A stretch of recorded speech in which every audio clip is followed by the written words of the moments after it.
yes, military life has its own unique challenges, but entrepreneurship is one of those things that allows you to have that freedom to be able to adjust with it.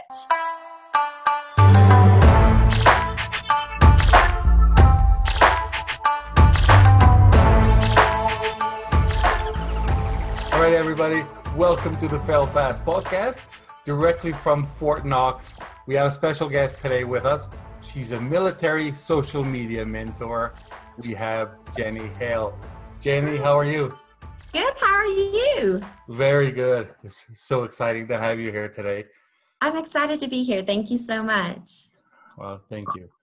I wanted to ask you, have you seen that gold reserve at Fort Knox? I am. I actually have been living out in Fort Knox for 2 years and passed the gold depository on the way in every single morning. It's a cool experience to just be so close to it. Of course, it's not like a tourist attraction or anything, so you can go inside it. It's super secret, like what's in there. I love watching the TV shows with all the conspiracy theories about it. But it is a really unique place to live. It's only about 45 minutes from Louisville, Kentucky. It's a really unique area in town. It's a small installation, but I've actually been back twice now. So I actually started my career here, left for a little bit, and now I'm back again. So it's been a really cool experience, and I absolutely love this area. And of course, working with the military community anywhere that I go is always the highlight of my day. Awesome. So if you would walk outside right now, is it full of armed guards and... Well, there is a huge gate around it with lots of signs that say, like, don't take pictures and don't pull off to the side of the road. And there are people who work there, so there are, like, gates that open and close.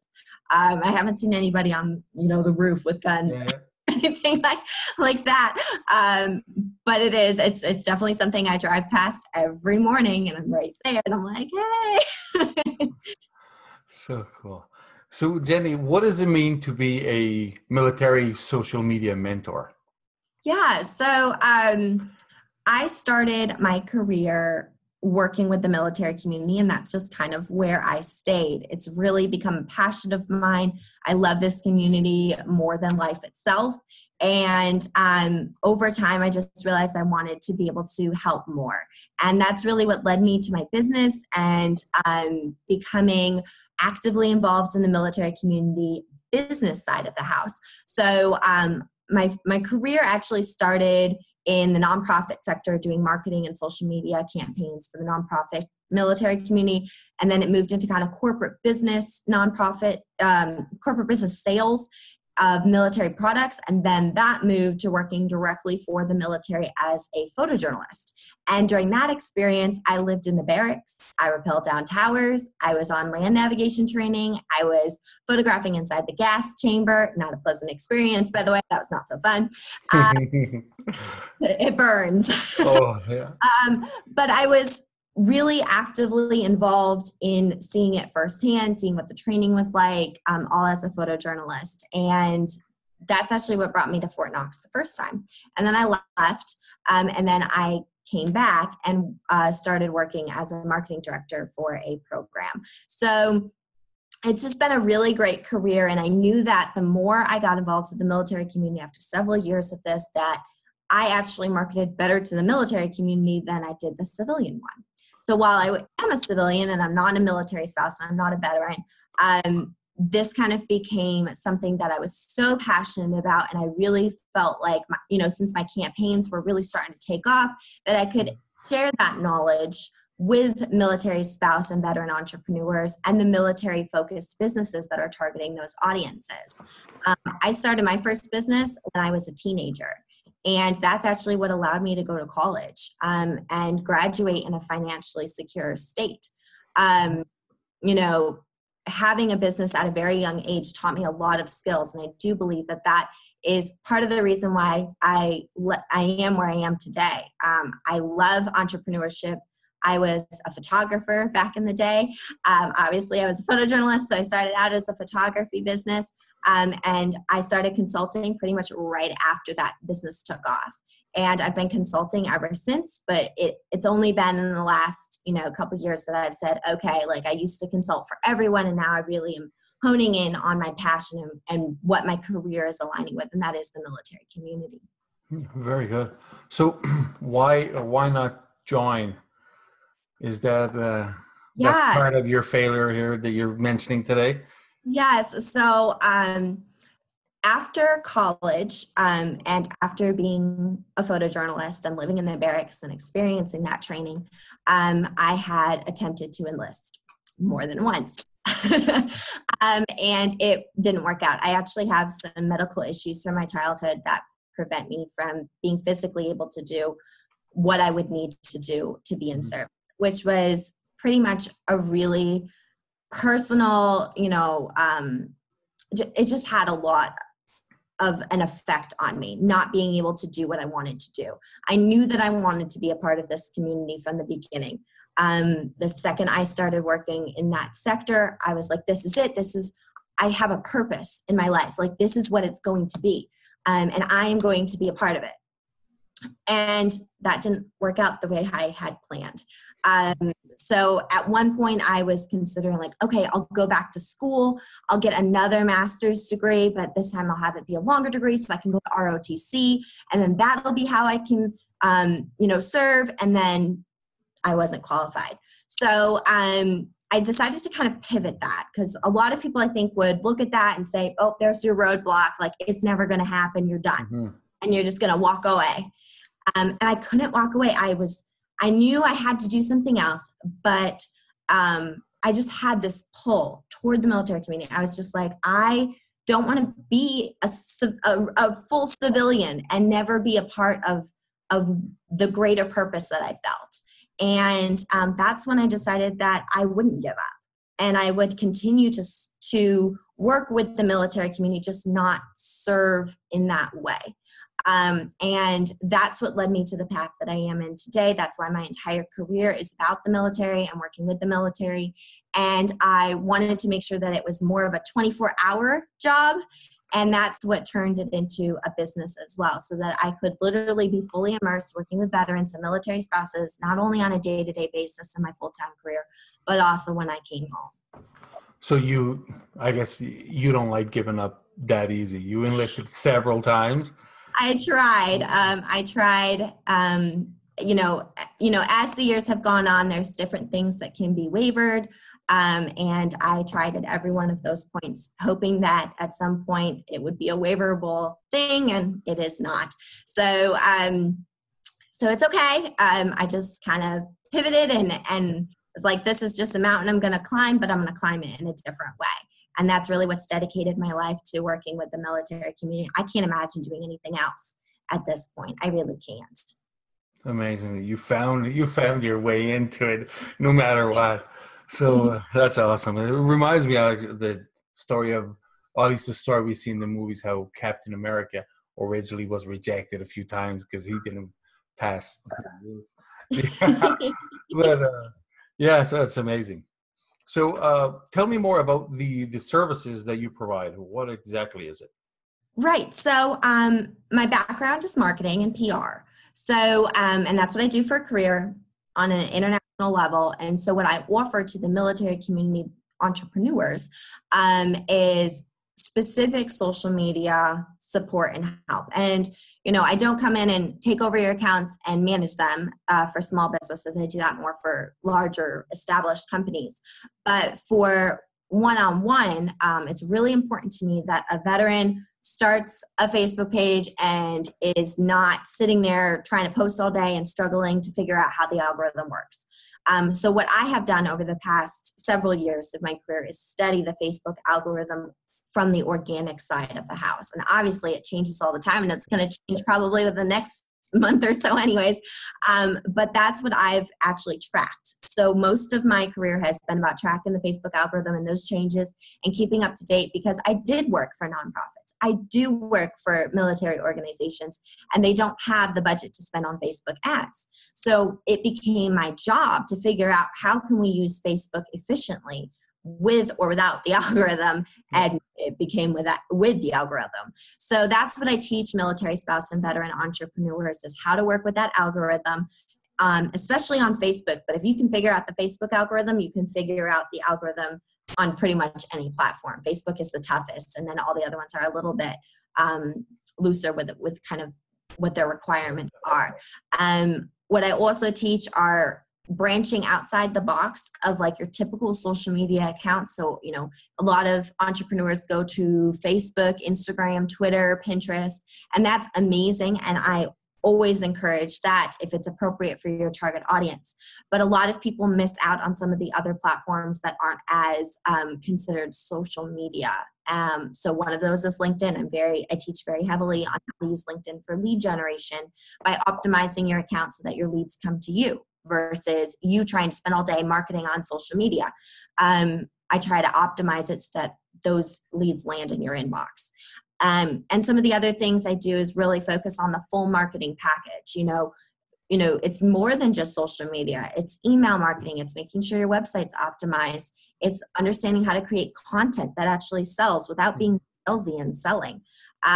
So it's a lot of bringing an entrepreneur through the full journey, step by step, one-on-one with me to see, okay, you've read all the blogs, all the information, but it's just not working for you. And it's probably little tweaks here and there of you're not being open enough. You're not on Facebook Live relating to your audience. You're not writing copy that relates to your audience. You're not really digging into what your audience needs and is asking for.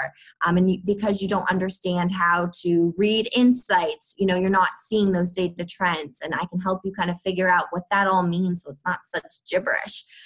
So it's a lot of one-on-one training and consulting with these entrepreneurs to teach them how to DIY their own marketing so that they don't have to outsource it until they're at a point in the company that they have more of a budget to do that. So when you say the one-on-one, do you actually mean like the over-the-shoulder one-on-one, or a group of 4 or 5 in the same?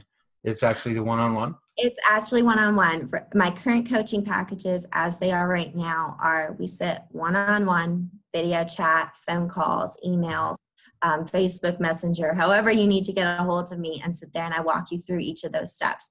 At this point in my business, I am not automating anything. Everything is personalized and specific to your business. I hope that it can stay that way for a very long time, and continue to work one-on-one with the entrepreneurs. A lot of what I teach is a relationship building strategy, and how to get your audience to trust you. And I feel very strongly about working individually with clients to get them where they want to be and doing it through a personalized approach. Very good. So you mentioned LinkedIn, and that is a platform that I've been growing as well. And I currently have, I just passed this week the 10,000 followers and 11, close to 10,000 connections as well, because it's a bit different. Yeah. So how do you find that you said the algorithms work kind of the same? So when on Facebook, it is when you somebody engages with your content, they're more likely to see it. Is it the exact same on LinkedIn? So the fundamental concept behind an algorithm, and almost all algorithms at this point, are that you have to have your content be relevant to the person viewing it. Mm-hmm. And the assumption is you actually got in the person's newsfeed to begin with. And so how do you do that? You create amazing content that is shareable, that is engaged.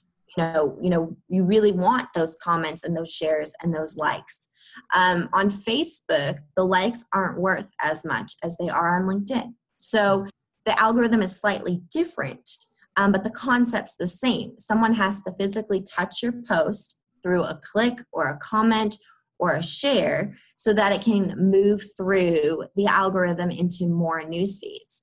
And that's the concept. That's the same on Twitter. It's the same on LinkedIn, and it's the same on Facebook.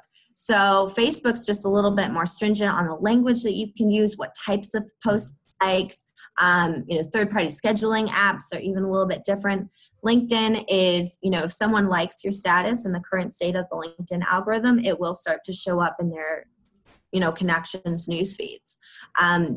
That's a little bit harder to do on Facebook, but that is the concept. It's really more of commenting and sharing on Facebook, where on LinkedIn, it could be just a like and it'll start to spread. So it's really about keeping in mind what the different platforms really are meant to do, and then how people engage with them to get that content moving forward. Gotcha. So the military entrepreneurs that you work with, do you find that they're kind of working in the same niche or completely different niches? And Right. So it's a wide range. I work specifically with military spouse and veteran entrepreneurs with military themed products and services. So a lot of their products and services are meant for the military community, and that's who they're mainly targeting. But that can be a wide variety of different products. It can be, something that's really only meant for women. Then I have some, male focused products. I have stuff that's great for everyone. I have stuff that's meant for kids. Like it really just depends on the business. But at the end of the day, when you're marketing to the military community, it's about building that relationship through social media and through other marketing strategies, and understanding how that product affects that military community or that military spouse or that veteran or whoever it is, and writing the content in a way that resonates to solve that problem, to provide value, to build the trust to get to the sale. Yeah, very good, very good. So about the different platforms out there, depending on what niche certain businesses are in, some platforms are better than others. Like for instance, if you have a food product, I can't remember. Don't tell me I blocked the name now. Wow. I'll have to edit this out. Pinterest. Yes. Pinterest. Right. Pinterest. Okay. For food products. We'll start again. Yes. So for these different niches, certain platforms work better than others. Do you find that? Absolutely. Absolutely. Your target audience really needs to be on that platform. So, for example, if you are a photographer, you might be more on Instagram because it's a picture-based platform. If you are looking to kind of build a community around the topic that you are selling, then you might be considering a Facebook group, but that might not be appropriate for every single business. So it really depends on what your business is and what platforms are appropriate. LinkedIn is not appropriate for every single, blogger out there. It depends on what you're blogging about. But it probably is more appropriate for Pinterest. That's a great platform for bloggers. So it really depends on what you're selling or what you're trying to promote. Very good. And what do you think is the majority? Are they services or product related businesses? I actually have seen a pretty, big split through the middle. I have a lot of entrepreneurs that are in my Facebook group that are product-based entrepreneurs. And then I have this huge section of them that are military bloggers. And then I have another huge section of them that are finance and money and accounting.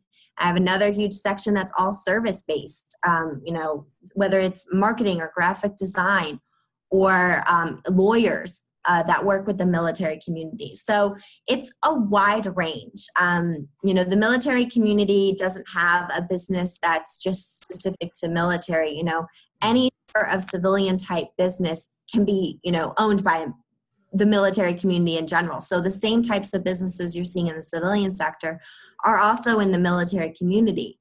I just tend to work with the ones that are working with the military community. So their target audience is working with military businesses, and they specialize in how to build LLCs in different states because, the military community PCSs. So little tiny things like that. It's just a slightly different angle to an everyday business that's specific toward the military.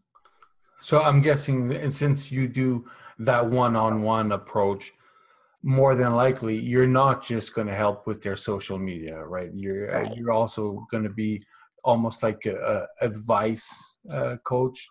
Do you recommend certain platforms for selling, like the Amazon FBA or Shopify's? And do you get into that kind of detail? Right. It really depends on what their business is and what type of consulting service they have purchased with me.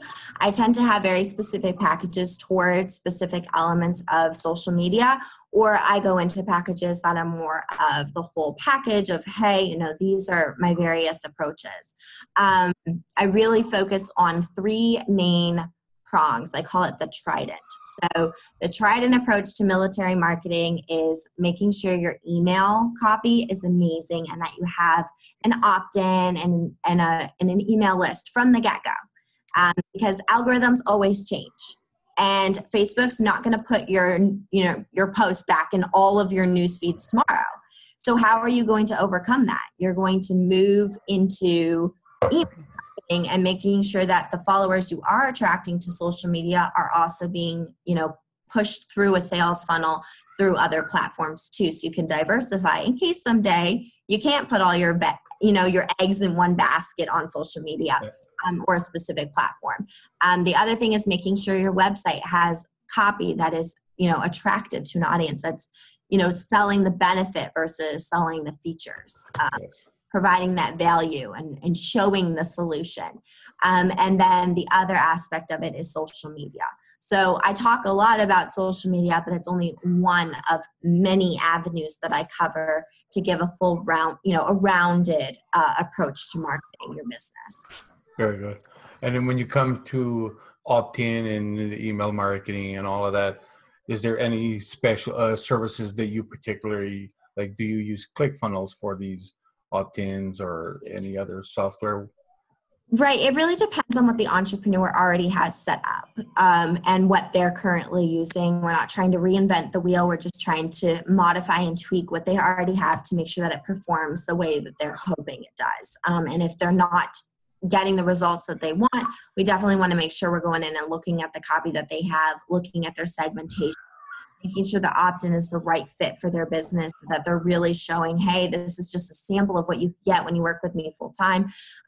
So it really is very customized to that individual business owner and what they're doing and where they want to go and how they want to get there. Very nice. Perfect. And so besides the troops and the entrepreneurs, you also do marketing as a international business? Yes. So I also do actual outsourcing and management for larger established military focused companies. So I also go in and do trainings into corporate offices and teach the team kind of, hey, this from an outside perspective, this is what you're missing. This is what you could be doing better. And also teaching them how to market organically. I really do focus in my current business on marketing organically. As I said, that's the experience that the nonprofits and these larger organizations that that are military,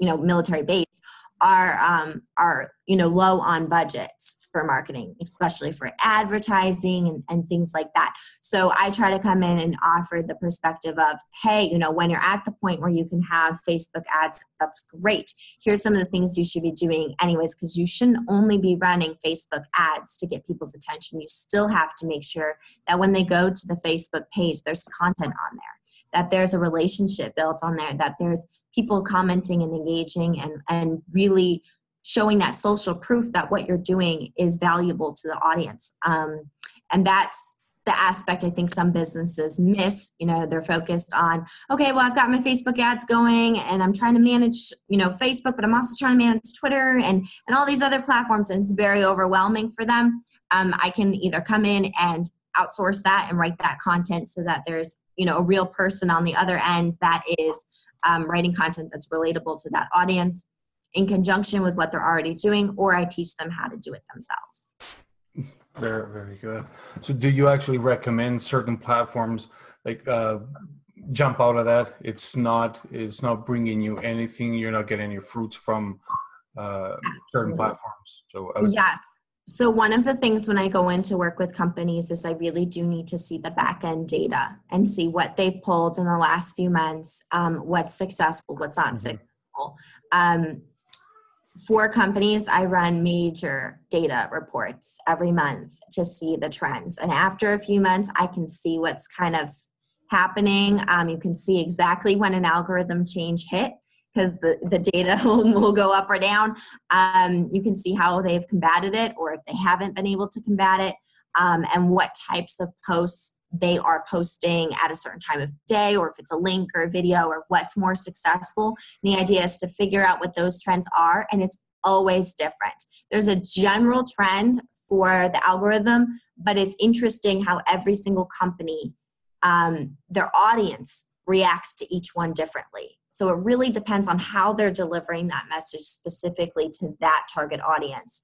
And I'm able to kind of go in there and see what those trends are so that we can recreate content that is performing well and has performed well in the past, and start to kind of eliminate the content that is, sucking up their time but not actually producing ROI. How about quantity of content? Like say the Gary V's and Tai Lopez that post 50 times a day on Twitter, for instance. Right. What do you recommend? So from the data that I have worked with, I've noticed specifically for a platform like Facebook, that is quality over quantity. Okay. I have data that has shown repeatedly that when you post excessively on Facebook every single day, the individual post reach will be lower. If you spread those posts out over a week, you will have significantly higher individual data. That doesn't mean that you can't post more than a couple times a week. It's really dependent on the audience. I have seen pages that are very successful posting multiple times a day, but they have a very engaged audience to begin with. So it really depends on where your business is at, how many followers you have, and how you've built that relationship with them to begin with before you can kind of start to see some of those trends. But I would say more likely than not, the more you post on Facebook, the less successful you're going to be, unless you really have a highly engaged audience that is, can't wait to see your posts in their newsfeed. So pretty much same as email campaigns. As I personally, I see a lot of people recommending do your follow-up sequences daily, and I personally don't want to receive emails daily. I don't either. No, even if it's something, sometimes I really like this content, but I don't want to have it every single day. And as entrepreneurs, our email boxes fill up really quick and with everything. So sometimes it's unfortunate, but sometimes I do unfollow certain emails that I chose to opt into because I originally wanted, because of the excess. Absolutely. So another question for you about, you mentioned the time of the day for posts. Mm-hmm. And I ran my own experiment a while back, kind of following, for instance, Kim Kardashian, a big name out there in social media. And I noticed that her Instagram posts were almost at the same time daily. And one was, for instance, my time was 10 minutes before noon. And I tried it with one of my brands. I tried doing that. And of course, it didn't, for me, it didn't work out as good as it worked out for her. What do you find with time of days? Right. So I would say there's no magic recipe for this. There's so many blog posts about it that say you should post at this time or when your followers are online. In general, the algorithm really likes when you get a lot of engagement within the first, X amount of time that you've posted it. But at the end of the day, the algorithm will keep that post in the newsfeed for a while. So for example, I tell people, if you have an event tomorrow and it is, 1700 right now, and your event is at 09, you will not make it in the news feeds in time. It takes a significant period of time before that post that you posted today ends up in the news feeds for a good majority of your followers. Sometimes it's between about 24 to 48 hours. It really depends on the success of the post. So I always say with event marketing, you have to be very strategic about how you're going to post that content, because if you post it too late, you actually end up really upsetting your audience because it doesn't show up in their newsfeed until well after the event is over. And you've really upset a good majority of your followers that were interested in the content, but now are mad that they didn't get it in time. And it has nothing to do with what you did. It has everything to do with how the algorithm works. So if you as an entrepreneur do not understand how that algorithm works, you could be ruining the user relationship for your following.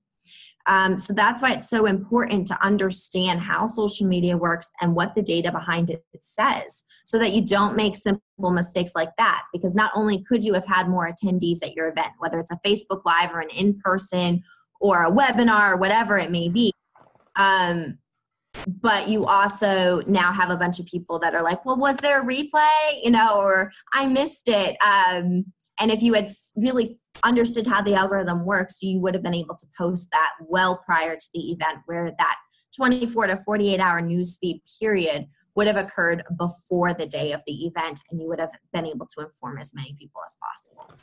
How about the Facebook Live you just mentioned? Is that one of the best organic ways to get Absolutely.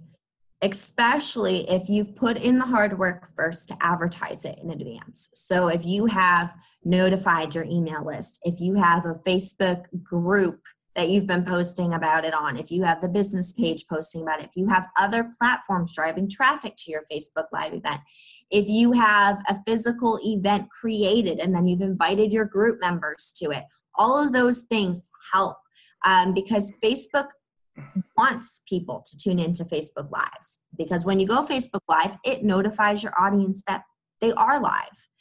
It's free advertising, and Facebook's doing that right now. So if you host a Facebook Live event and you hit live, the first few minutes, Facebook spends that time pushing notifications out to the following on your page to say, hey, tune in, there's a Facebook Live event going on.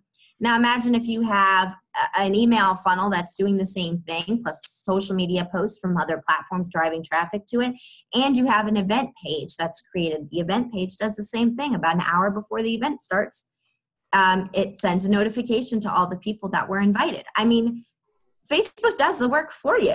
You have to make sure you're driving the traffic to it, and really putting that effort in to market it in advance. Okay, so here's one more thing about what you mentioned earlier.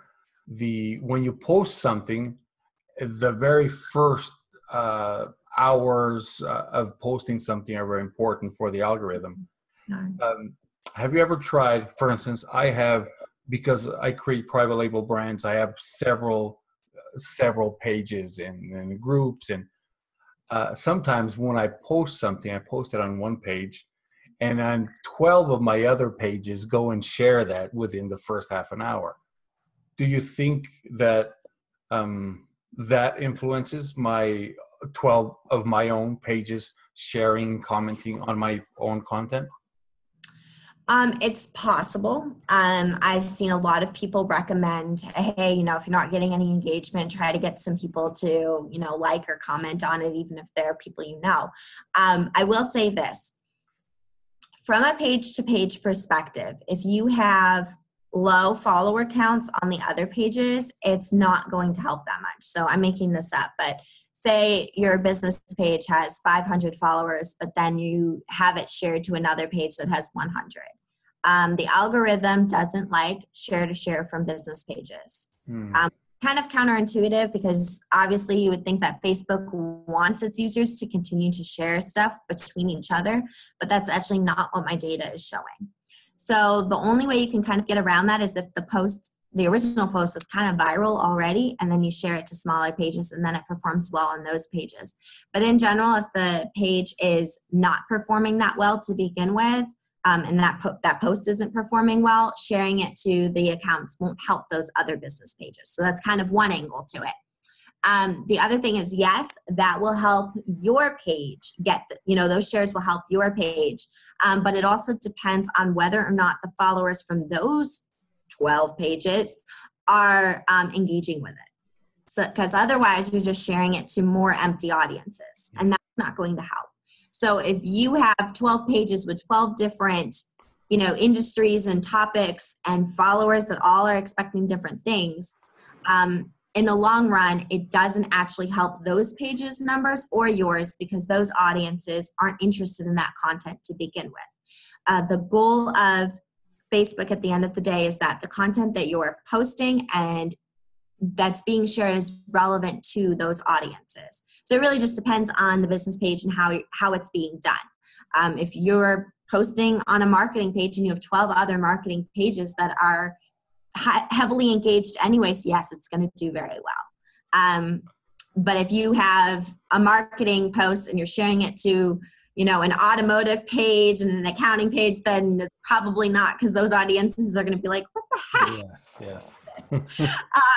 So it really just depends on how it's being done and how it's going to perform. Absolutely. So I got a question now about your personal life when it comes to working in, because you do this one-to-one, you will have to move a lot. You will have to travel a lot. How does that affect your personal life? Are you far away from home, or is that home now? I am far away from home.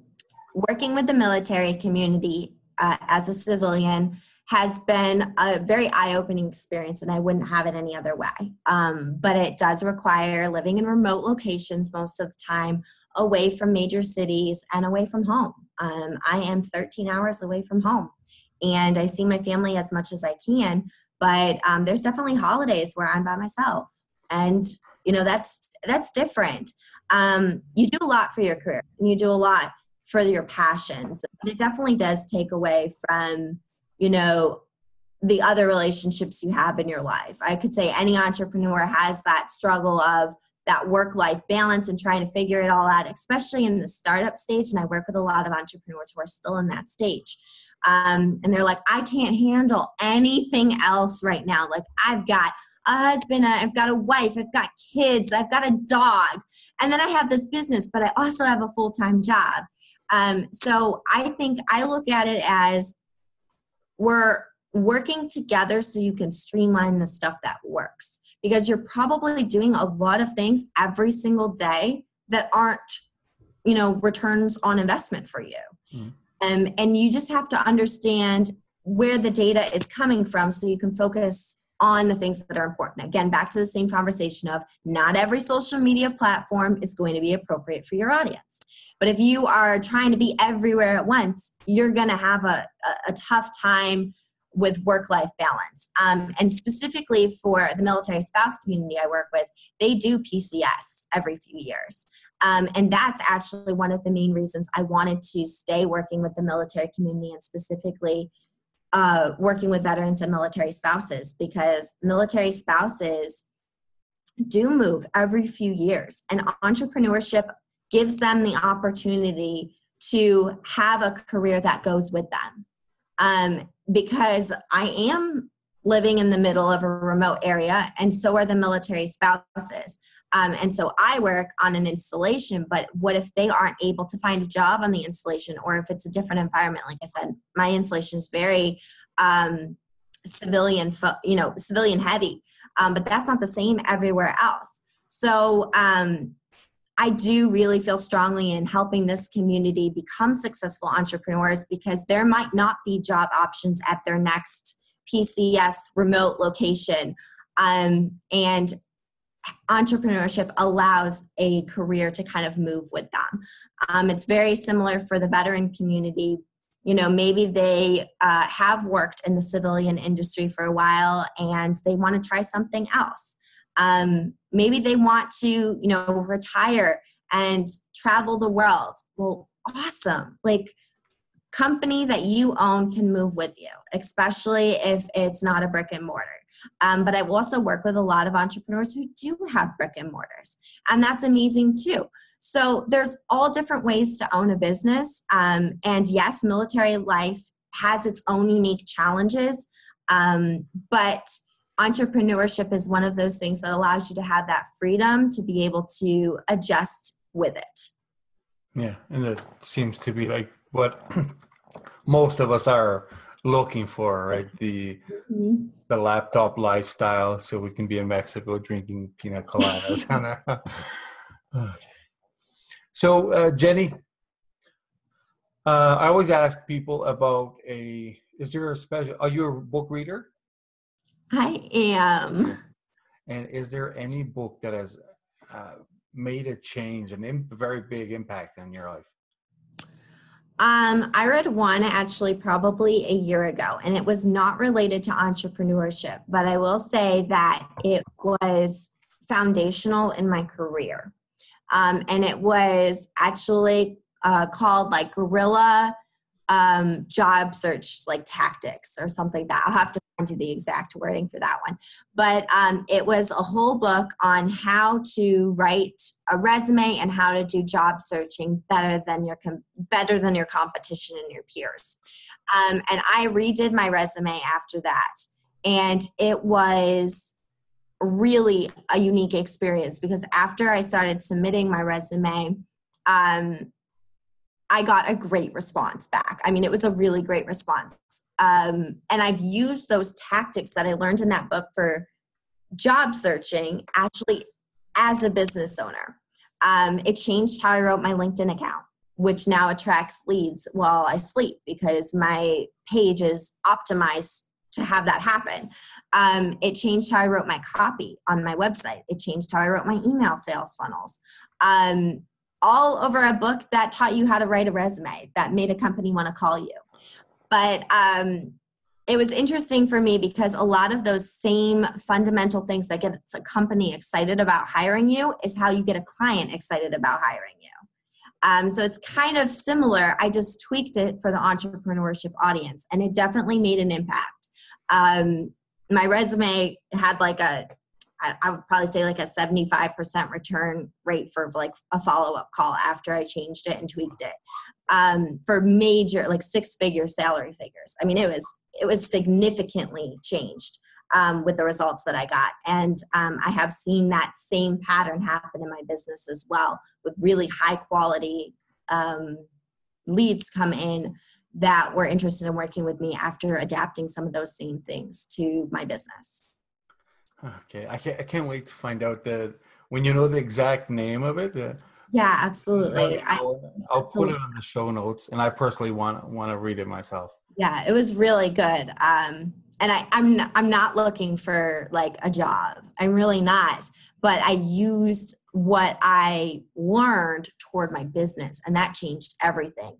And I try to do that with everything I read now. Like even if it's not entrepreneurship related, how can I tweak this to work with what I'm currently trying to do as a business owner? Very good.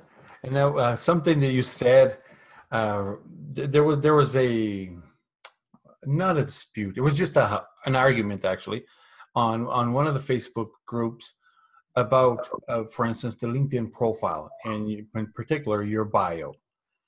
How do you write your bio? Is it first person or third person? I have to remember how I wrote it. Because I was defending the third person view because you can brag about yourself, even if some people do have somebody else writing it for them.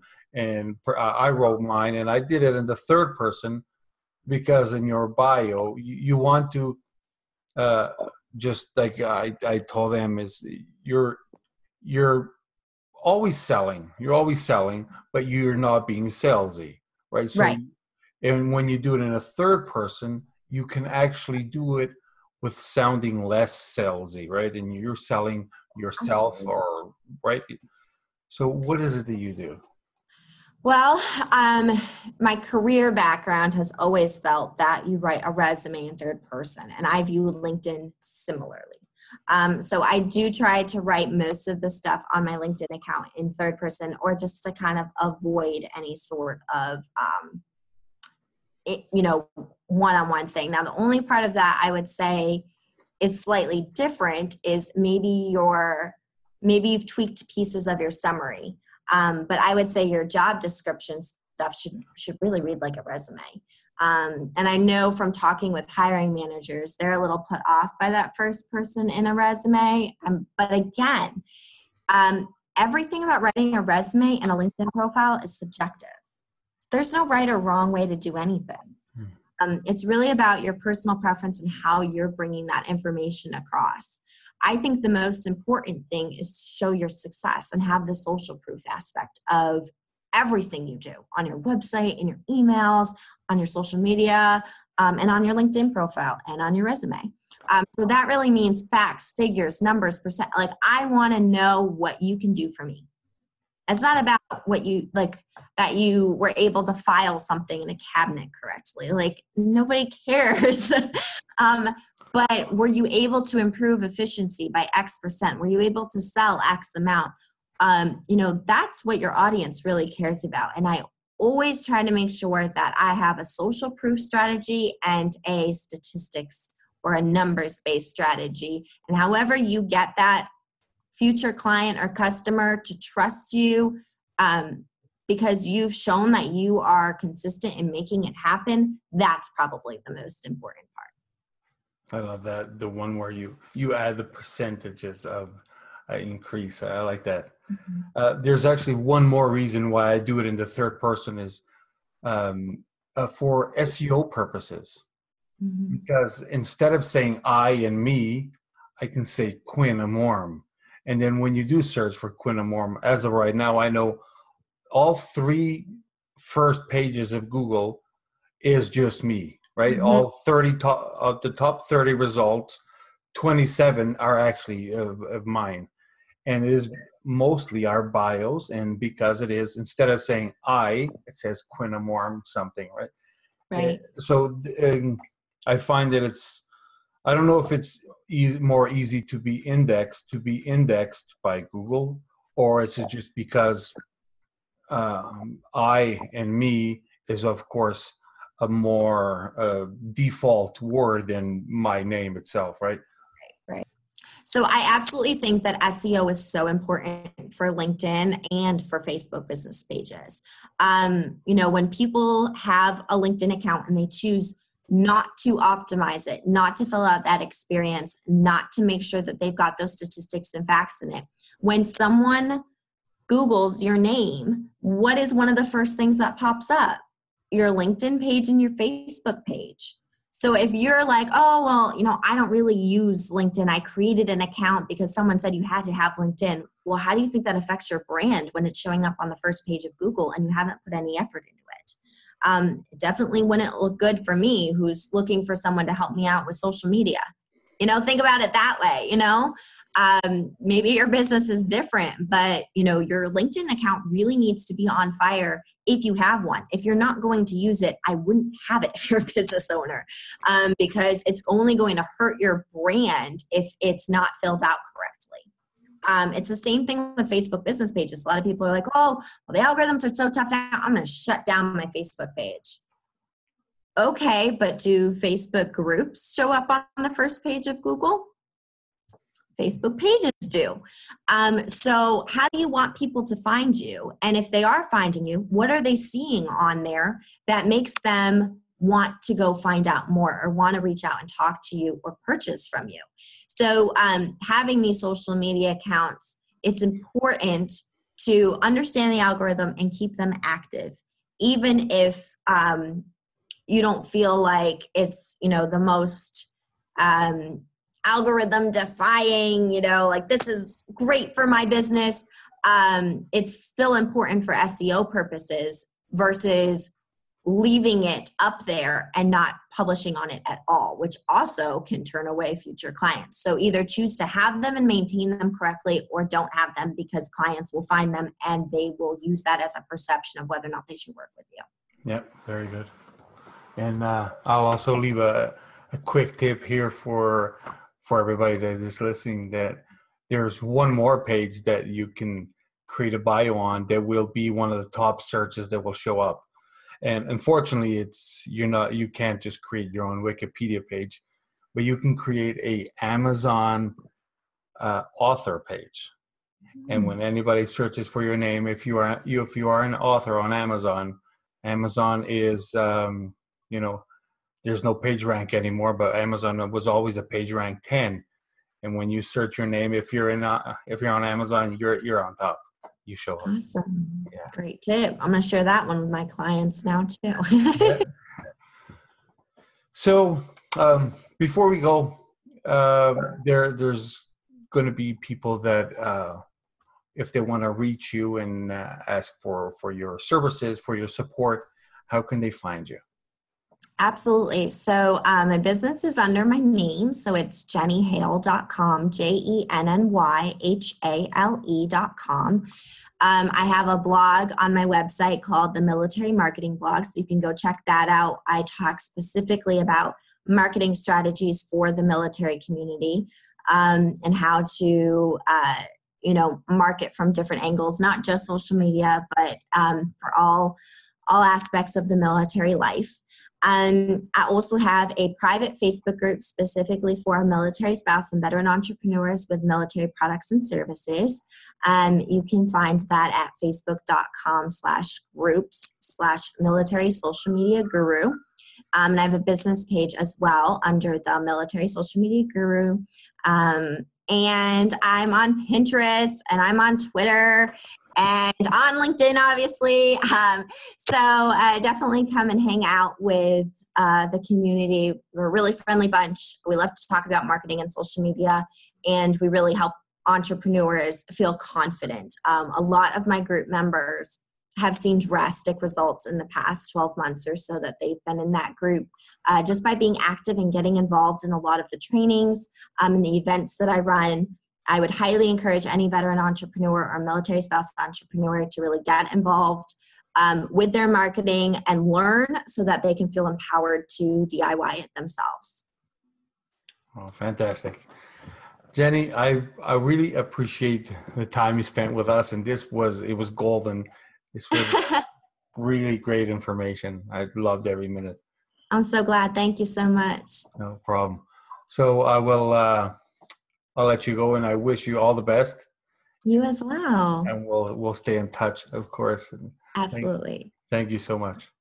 Thank you. Have a good day. You too. Bye-bye.